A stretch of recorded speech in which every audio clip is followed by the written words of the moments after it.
میں ہشام رضی اللہ تعالی عنہ جو حارث بن نعمان کی بیٹی ہیں، فرماتی ہیں لقد كان تنورنا وتنور رسول الله صلى الله عليه وسلم واحدا سنتين او سنة وبعض السنة، 2 سال یا اس کے لگ بھگ میرے گھر کا تنور اور رسول اکرم صلی اللہ علیہ وسلم کی زوجات مطہرات جہاں کھانا پکاتی، ہمارا یہ تنور دونوں گھروں کا تھا، ہم اکٹھی روٹیاں لگایا کرتے۔ وما اخذت سورة قاف الا عن لسان رسول الله صلی اللہ علیہ وسلم كان يقرأها كل جمعة على المنبر۔ میں نے سورت قاف یہ اللہ کے رسول صلی اللہ علیہ وسلم سے یاد کی، میں روٹیاں پکا رہی ہوتی اور میں گھر میں ہوتی، اللہ کے رسول صلی اللہ علیہ وسلم اذا خطب الناس، جب لوگوں کو خطبہ دیتے منبر پر کھڑے ہو کے، تو اللہ کے رسول صلی اللہ علیہ وسلم نے اتنی بار سورت قاف پڑھی ہے کہ مجھے بار بار سن کے یہ پوری سورت یاد ہو گئی۔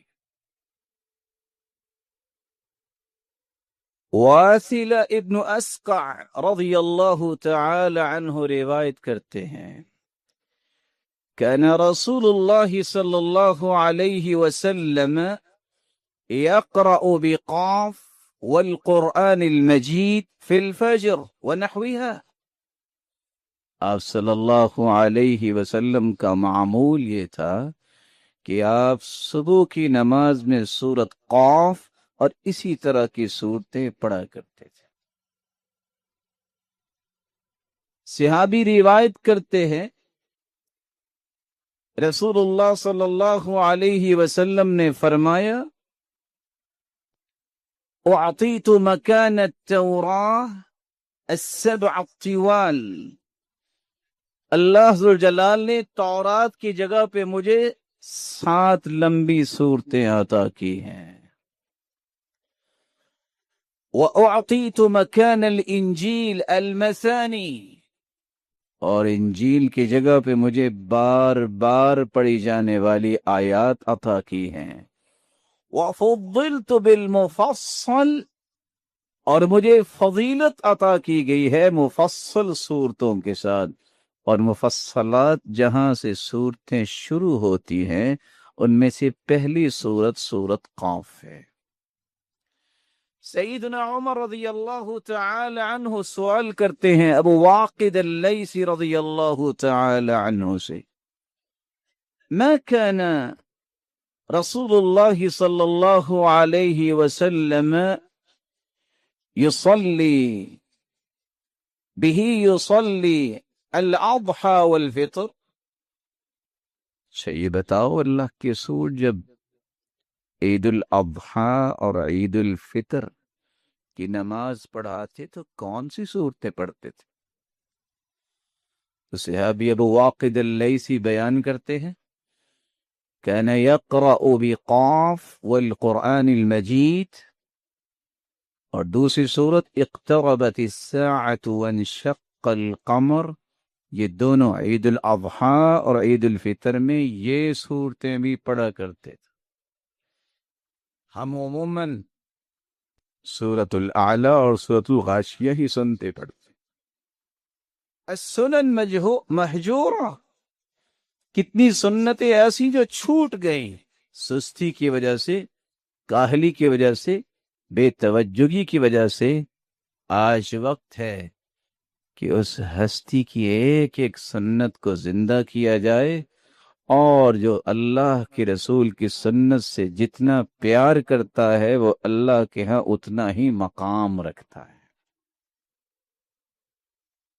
احادیث کی روشنی میں یہ بات سمجھ میں آتی ہے کہ رسول اللہ صلی اللہ علیہ وسلم اگر بار بار خطبے میں یہ سورت پڑھتے ہیں، فجر کی نماز میں پڑھتے ہیں، عید الاضحیٰ میں پڑھتے ہیں، عید الفطر میں پڑھتے ہیں، اور صحابیہ بار بار سننے کی وجہ سے اس کو یاد کرتی ہیں، تو اس کا کتنا اہتمام کیا جاتا ہوگا۔ اور کیوں؟ یہ واحد صورت ہے جس میں توحید کا بھی تذکرہ ہے، رسالت کا بھی تذکرہ ہے، جس میں انسان کی موت کا بھی تذکرہ ہے، اور انسان کی موت کے بعد کی جزا و سزا کا بھی تذکرہ ہے، اور قیامت کا بھی تذکرہ ہے، جنت کا بھی تذکرہ ہے، اور جہنم کا بھی تذکرہ۔ یہ حدیث کے الفاظ لائے ہیں کتنے پیارے ہیں۔ رسول اکرم صلی اللہ علیہ وسلم نے فرمایا افضل الکلام، سب سے افضل کلام اللہ کے ہاں ہے تو وہ کون سی ہے؟ سبحان اللہ والحمد للہ ولا الہ الا اللہ واللہ اکبر۔ دوسری روایت میں ہے آتا ہے احب الکلام الی اللہ، سب سے محبوب کلام اللہ کے ہاں ہے تو وہ کون سی ہے؟ سبحان اللہ والحمد للہ ولا الہ الا اللہ واللہ اکبر۔ تیسری روایت میں آتا ہے وَهُنَّ الْبَاقِيَاتُ الصَّالِحَاتُ، جو باقی رہنے والی نیکیاں ہیں وہ یہ کلمات ہیں سبحان اللہ والحمد للہ ولا الہ الا اللہ واللہ اکبر۔ چوتھی روایت میں آتا ہے سیدنا نوح نے اپنی اولاد کو یہ وصیت کی تھی سبحان اللہ وبحمدہ کہنا، بہا یرزق کل شیء، سبحان اللہ وبحمدہ صلاۃ کل شیء، یہ دنیا کی ہر چیز کی نماز بھی ہے اور ہر چیز کو رزق بھی اسی کلمات سے دیا جاتا ہے۔ صبح شام کثرت سے اللہ کا ذکر کریں۔ کون سے اذکار؟ ایک چھوٹا سا جملہ ہے سبحان اللہ۔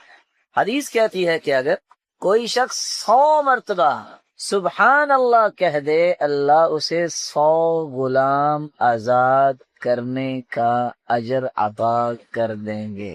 ایک چھوٹا سا اور بھی کلمہ ہے الحمدللہ۔ کوئی ہے جو 100 گھوڑے وقف کر سکتا ہو اللہ کی راہ؟ حدیث کہتی ہے 100 مرتبہ تم الحمدللہ کہہ دو، اجر تمہیں اتنا ہی ملے گا جتنا میدان کارزار کے لیے تم نے 100 گھوڑے اللہ کی راہ میں پیش کر دیے۔ کثرت سے ذکر کیجیے اللہ اکبر، چھوٹا سا مبارک کلمہ ہے، تو ہے جو 100 اونٹ کرتا ہو ذبح۔ حدیث کہتی ہے اللہ اکبر 100 مرتبہ پڑھ لو گے، اللہ ساز و سامان سے لدے ہوئے 100 اونٹ اللہ کی راہ میں پیش کیے جانے پر جو اجر ملتا ہے اللہ اتنا اجر عطا کر۔ سبحان اللہ، الحمدللہ، اللہ اکبر، لا الہ الا اللہ۔ اسی حدیث کے آخر میں آتا ہے کہ لا الہ الا اللہ کثرت سے پڑھ لو۔ جتنے ہم بیٹھے ہیں اللہ آپ سب کو عزت دے، سلامت رکھے۔